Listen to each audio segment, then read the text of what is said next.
তথাকথিত সুফিবাদী ভণ্ডপীর যারা, তারা মানুষকে মিসগাইডেড করে। তারা বলে যে ধর্ম যার যার, প্রত্যেক ধর্মের লোকই তো স্রষ্টাকেই পেতে চায়, সমস্যা কি, যে যার মতো ধর্ম পালন করে। এগুলো প্রচার করে গেছে লালন লালন লালন ফকির। আজ পর্যন্ত লালন ভক্তরা প্রমাণ দিতে পারলো না লালন কি মুসলমান ছিল না হিন্দু ছিল। এটা প্রমাণ তারা, যারা ইসলামকে মানে না, নাস্তিকতায় বিশ্বাসী, এরাও কুষ্টিয়াতে লালনের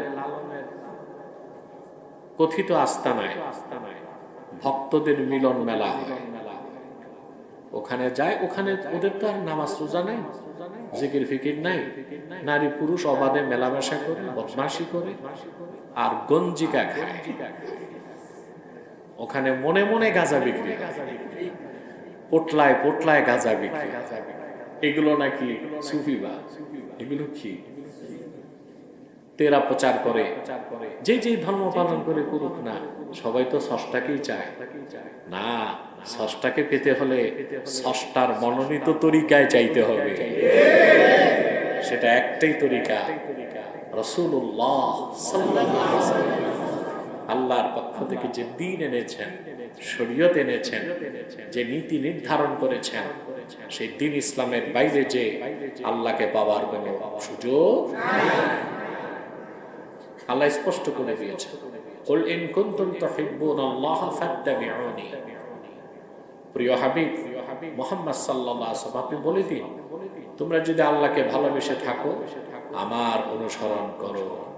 কারণ রাসূলুল্লাহর অনুসরণের বাইরে কোনো ঈমান নাই, ইসলাম নাই, কল্যাণ নাই, মুক্তি নাই, সফলতা নাই, নাজাত নাই, জান্নাতও নাই।